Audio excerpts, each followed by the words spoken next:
fakulu man bi ghairi ilmi ya'malu a'malu mardudatun la tubalu. Siapa orang ibadat dengan ilmunya, maka pasti amalnya takkan diterima.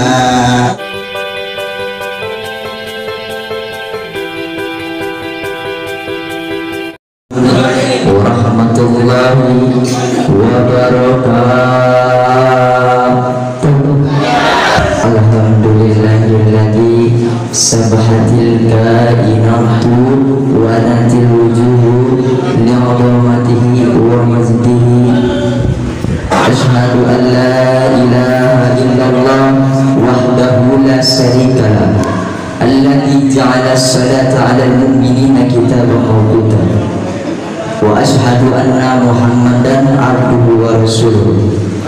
Allahumma aslih ummata Muhammadin sallallahu alaihi wasallam wa farrij an ummati Muhammadin sallallahu alaihi wasallam warham ummata Muhammadin sallallahu alaihi wasallam wa mansur wahfad wa'inna bitawwatun fil alamin bihaqqi Muhammadin sallallahu alaihi wasallam. Puja puji serta syukur kehadirat Allah yang telah memberikan kita beribu-ribu nikmat. Salah satunya yakni nikmat iman, nikmat sehat, nikmat panjang umur. Seandainya di dunia ini daun dijadikan buku, air dijadikan pena untuk menulis nikmat Allah, tidak akan pernah cukup. Karena begitu banyak nikmat Allah. Karena nikmat Allah lah kita bisa berkumpul di tempat ini. Salawat serta salam kita curah limpahkan kepada junjungan kita habibana wa nabiyana Muhammad sallallahu alaihi wasallam yang telah membawa kita dari zaman kegelapan hingga zaman terang benderang seperti saat ini dengan kata lain minal zulumati ila nur. Dan tak lupa pula yang saya hormati yakni Ketua Yayasan Mi'rajus Sibyan, ayah kita bersama, guru kita bersama yakni Tuan Guru Kiai Haji Muhammad Suhaidi SQ. Mudah-mudahan beliau disehatkan badannya, dimudahkan rezekinya, mudah-mudahan diistiqomahkan dalam perjuangannya. Amin amin ya rabbal alamin. Dan tak lupa pula yang saya hormati yakni Kepala Pondok Pesantren Nahdlatul Watan Jakarta, guru kita bersama, ayahanda kita bersama yakni Al-Ustaz Miftahudin LCMA. Semoga beliau disehatkan badannya, dimudahkan rezekinya, diberikan kesabaran dalam mendidik kita semua. Dan tak lupa pula yang saya hormati para dewan juri yang mohon maaf tidak bisa saya sebutkan namanya satu persatu karena waktunya hanya sedikit, namun tidak mengurangi rasa hormat dan takjub saya kepada beliau. Dan tak lupa pula yang saya hormati para musyrif, para ustadz yang mohon maaf tidak bisa saya sebutkan namanya satu persatu, namun tidak mengurangi rasa hormat dan takjub saya kepada beliau.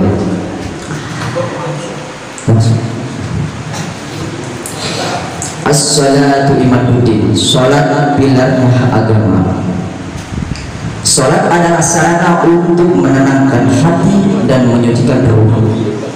Salat juga adalah ibadah yang mengadakan komunikasi antara hamba dengan Khaliqnya yang hakiki, baik yang lemah, yang kuat, yang jelek, yang ganteng, yang fakir, yang miskin, yang fakir, yang kaya. Allah tidak pernah melihat dari sisi itu, tetapi Allah melihat dari ketakwaan seorang hambanya. mau dia kaya, mau dia jelek, mau dia buruk, mau dia jelek kayak apa, Allah tidak pernah melihat dari itu. Tetapi Allah melihat dari ketakwaan seorang hambanya. Seorang hamba yang beriman mendapatkan kewajiban dari Allah menjalankan sholat dari pagi sampai sore, sebelum terbit matahari sampai terbenam matahari. Kita sholat, kita membaca kitab Allah ketika berdiri, membaca tasbih ketika rukuk dan sujud. Teman-teman tahu, ketika kita sujud kita rendahkan kepala kita ini di paling bawah, di paling akhir. Di seluruh tubuh kita ini, anggota badan yang paling mulia itu adalah kepala. Kepala lalu kita tundukkan di bawah, kita rendahkan, kita taruh di paling akhir.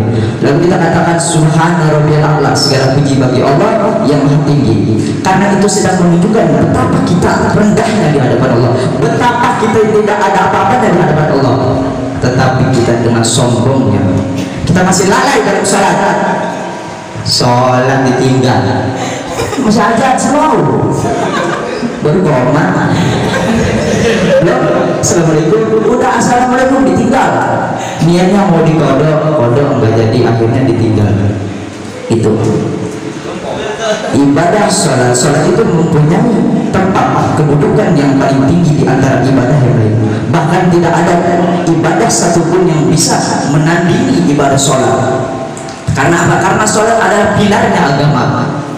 Rumah tanpa pilar tidak akan bisa berdiri.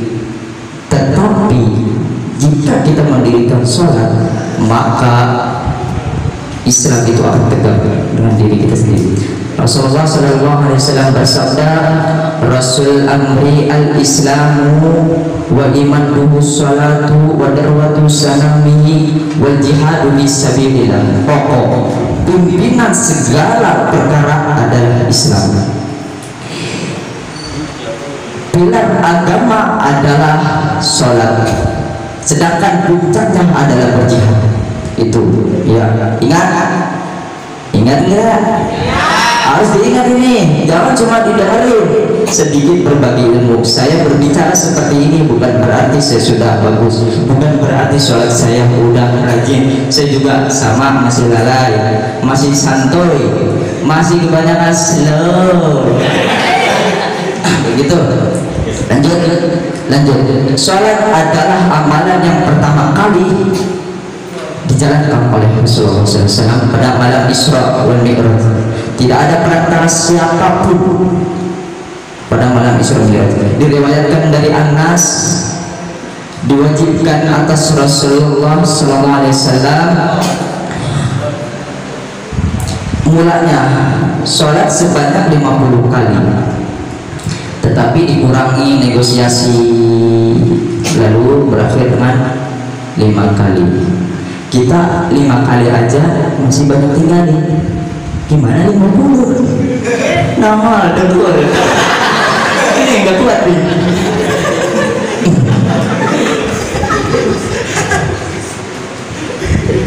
Terus Nabi Muhammad dipanggil sama Allah, ya Muhammad, tidak akan kuganti firmanku, sesungguhnya 5 kali ini bagimu sama dengan 50 kali.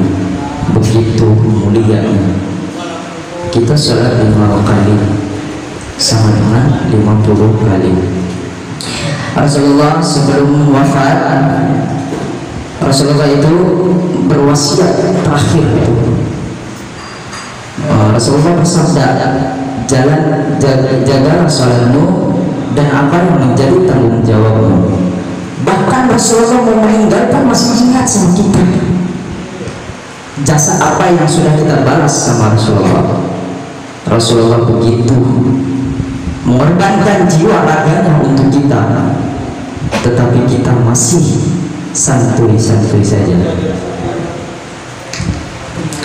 Kadang-kadang di dalam kata sholat itu dibarengi dengan kata zakat dan sabar. Seperti di Quran surat Al-Baqarah ayat 43, wa aqimus sholat wa atuz zakat, dan dirikanlah sholat, tunaikanlah zakat. Dan yaitu diperintahkan kita untuk mendirikan sholat dan menjalankan zakat, ya itulah. Terus di Quran surat Al-Baqarah ayat 45, wasta'inu bis-sabri was-shalah, jadikanlah sabar dan sholat penolongmu. Kalau kita udah sabar, kalau kita sholatnya udah terjaga, udah punya kesabaran, insya Allah dia akan menjadi penolong kita di akhirat nanti.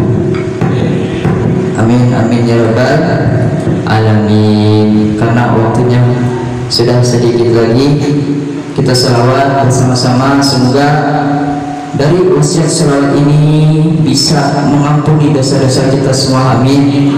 Semoga dosa kita diampuni sama Allah SWT.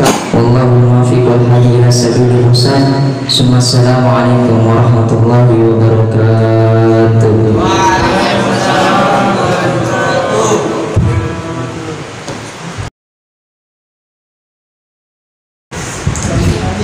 Bismillah wa bihamdi. Assalamualaikum warahmatullahi wabarakatuh.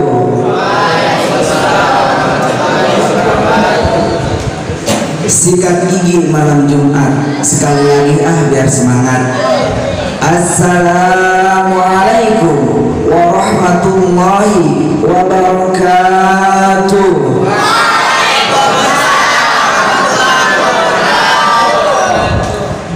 Alhamdulillahi rabbil alamin, wassalatu wassalamu ala asrafil anbiya'i wal mursalin, sayyidina Muhammadin wa ala alihi wa sahbihi ajma'in. Amma ba'du. Allahumma aslih ummata Muhammadin sallallahu alaihi wasallam wa farrij an ummati Muhammadin sallallahu alaihi wasallam warham ummata Muhammadin sallallahu alaihi wasallam wanshur wahfad wa'ayyin nahdatal watani fil alamin bihaqqi Muhammadin sallallahu alaihi wasallam. Pertama-tama marilah kita panjatkan puja yang diibaratkan kembang cempaka. Mari kita panjatkan kepada Allah Azza wa Jalla. Puji yang diibaratkan kembang melati, mari kita haturi kepada Allah Rabbul Wijati. Salawat beriring salam tarupa pula kita curah limpahkan ke baginda alam, habibana wa nabiyana wa maulana Muhammad sallallahu alaihi wasallam, yang mana yang telah membawa umatnya dari zaman kegelapan hingga zaman terang benderang seperti sekarang ini, dengan kata lain minal zulumati ilan nur. Yang terhormat pimpinan Pondok Pesantren Nahdlatul Ulama Jakarta, yakni Dr. Andes Kiai Haji Muhammad Suhaidi SQ, semoga beliau beserta keluarganya berada dalam lindungan Allah Subhanahu wa taala. Amin amin ya rabbal alamin. Yang terhormat Kepala Pondok Pesantren Nahdlatul Ulama Jakarta, yakni Al Ustadz Haji Miftahuddin LCMA, semoga beliau selalu dalam lindungan Allah Subhanahu wa taala. Amin amin ya rabbal alamin.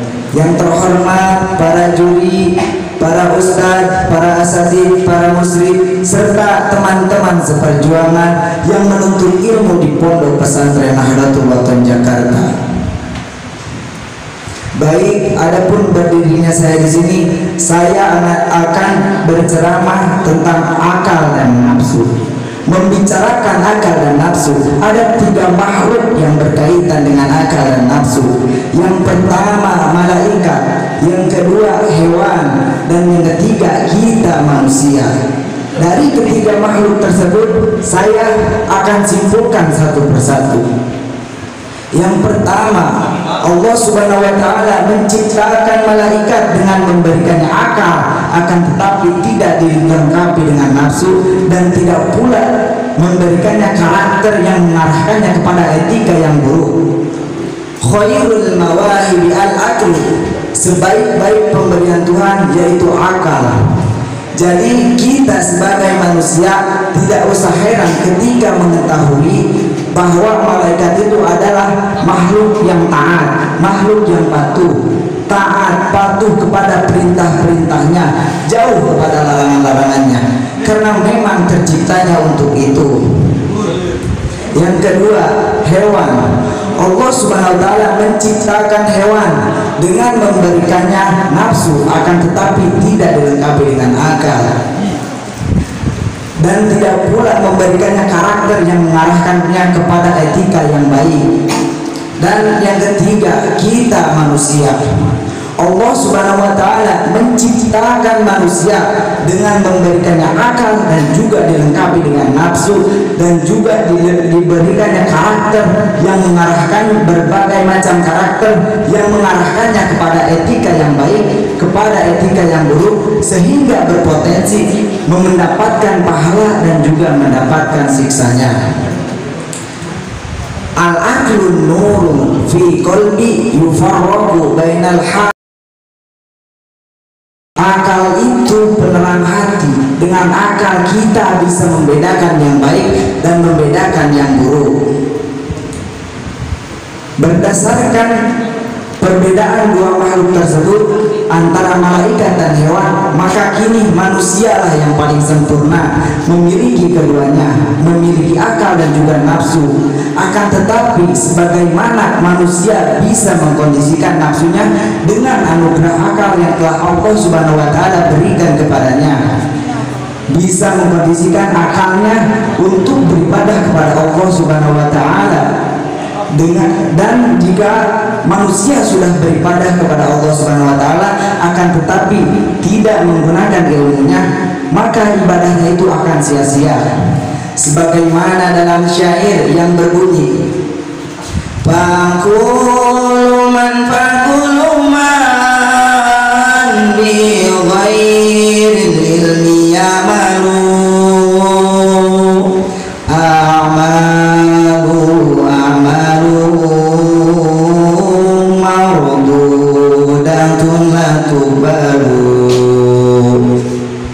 Siapa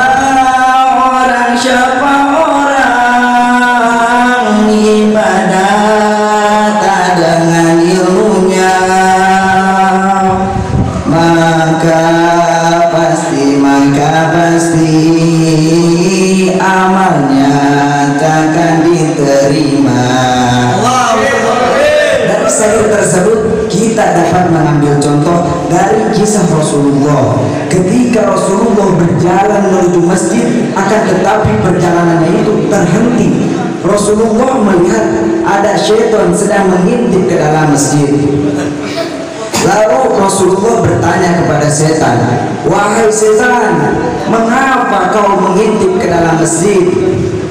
Lalu setan pun menjawab, "Saya mengintip ke dalam masjid ingin merusak, mengganggu sholat seseorang, akan tetapi saya takut, saya terganggu dengan orang yang sedang tertidur." Lalu Rasulullah kembali bertanya, "Mengapa kau lebih takut kepada orang yang sedang tertidur, sedangkan orang yang sedang tertidur dalam keadaan tidak sadar, dan orang yang sedang sholat dalam keadaan beribadah kepada Allah, dalam bermunajat kepada Allah?" Lalu setan pun menjawab, "Orang yang sedang sholat akan mudah diganggunya, akan mudah dirusaknya, karena ia tidak memiliki ilmu, dia adalah orang bodoh. Akan tetapi orang yang sedang sholat, orang yang sedang tertidur adalah orang alim, orang yang berilmu." Dari kesimpulan ceramah saya ini, jadi ketika manusia lebih mempergunakan akalnya dibanding dengan nafsunya, maka ia bersama malaikat, bahkan bisa lebih mulia daripada malaikat. Dan kesebalikannya, jika manusia lebih mempergunakan nafsunya dibanding dengan akalnya, maka ia akan bersama hewan atau binatang, bahkan lebih hina daripada binatang. Bahkan Ali bin Abi Thalib pun berkata, "Jika memang akalmu belum sempurna, maka kurangilah hal kamu dalam berbicara. Maka oleh karena itu mungkin hanya ini yang bisa dapat saya sampaikan, kurang lebihnya mohon maaf. Wallahul muwaffiq wal hadi ila sabilir rasyad. Wassalamualaikum warahmatullahi wabarakatuh.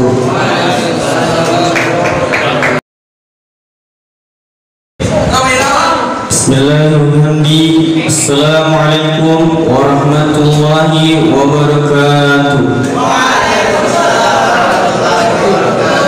Alhamdulillah, alhamdulillah wa kafa wa ala ibadihi alladhina safa. Allahumma aslih ummata Muhammadin sallallahu alaihi wasallam wa farij an ummati Muhammadin sallallahu alaihi wasallam warham ummata Muhammadin sallallahu alaihi wasallam wa anshur wa hafazna hadratul fil alamin bi haqqi Muhammadin sallallahu alaihi wasallam. Amma ba'du. Puja-puji serta syukur kehadirat Allah Subhanahu wa taala yang telah memberikan kita nikmat iman wal Islam, sehat wal afiat, sehingga kita dapat berkumpul pada acara malam hari ini.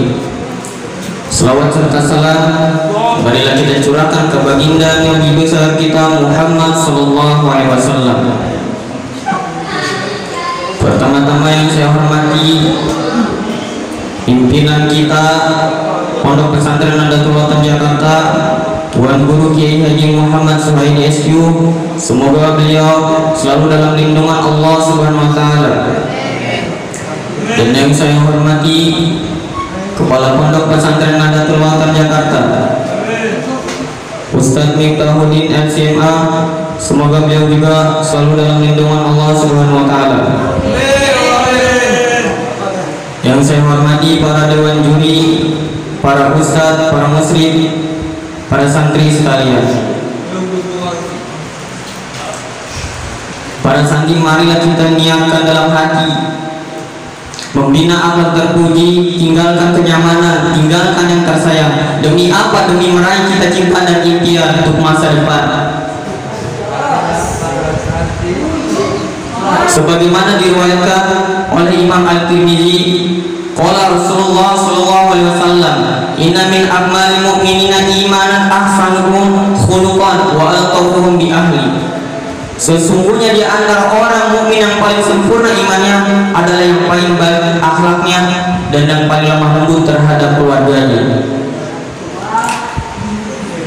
Akhlak suatu ilmu yang menjelaskan arti baik buruk manusia dan menerangkan apa yang harus dilakukan manusia kepada lainnya dan apa harus yang dituju dan diperbuat oleh manusia.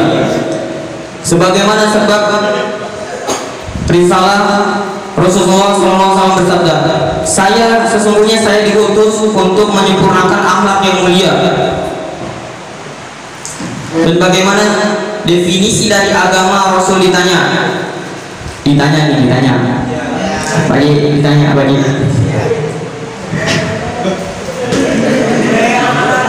Wahai Rasul, apakah agama itu? Rasul menjawab, agama adalah akhlak yang baik.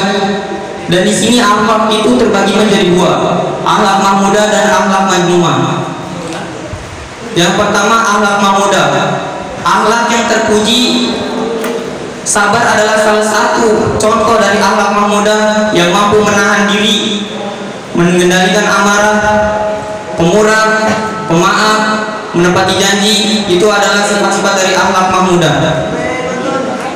Dan akhlak mahmudah ini bertentangan dengan akhlak madmumah, akhlak yang tercela atau akhlak yang buruk. Kita ambil salah satu contoh.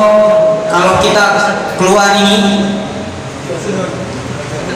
lihat cewek-cewek pakai pakaian seksi itu, ketat gitu,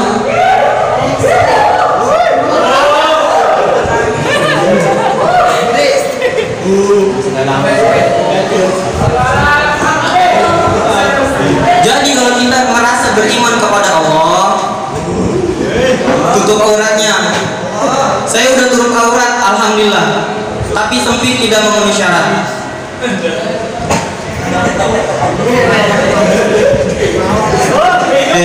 Syarat pakaian itu kan ada 4. Yang pertama tutup aurat, yang kedua tidak mempertontonkan lekuk-lekuk tubuh ini. Itu ya. Yang ketiga pantas, dan yang keempat indah. Tutup aurat sudah, alhamdulillah. Tapi sempit ini tidak memenuhi syarat.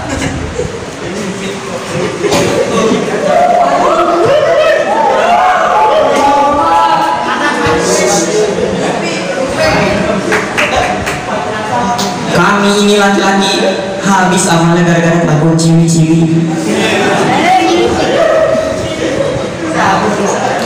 Seharusnya kami laki-laki jaga mata dan cewek itu jaga akhlak. Ini jaga-jaga.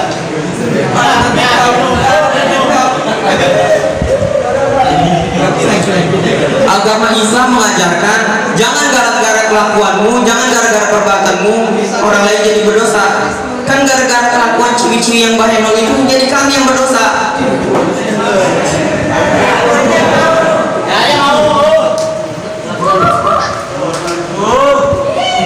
Ada juga nih, walaupun cowok itu kita tetap jaga akhlak kita.